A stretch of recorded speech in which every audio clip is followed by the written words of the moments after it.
গণতন্ত্রের অর্থ কি? গণতন্ত্রের অর্থ সকল মানুষের অধিকার যাতে নিশ্চিত করতে পারে সেই রকম একটি সমাজ ব্যবস্থা আমরা গড়ে তুলতে চাই।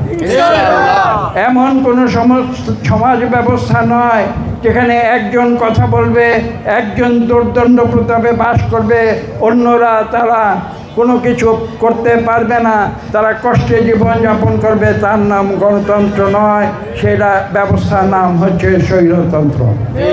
সেই স্বৈরতন্ত্র থেকে আমরা মুক্তি পেয়েছি ছাত্র জনতার বিপ্লবের মাধ্যমে।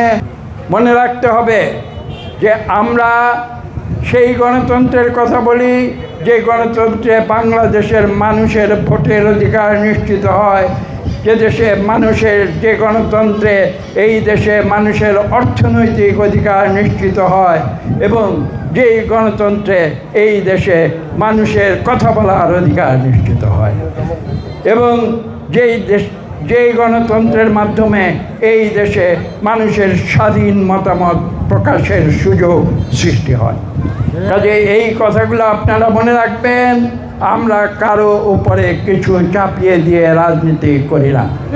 আমরা রাজনীতি করি আপনাদের কথা শুনে, আপনাদের উপদেশ নিয়ে, এবং আপনারা যা চান আমরা কিন্তু সেটাই করতে চাই, এবং এটাই হচ্ছে গণতন্ত্রের রীতিনীতি।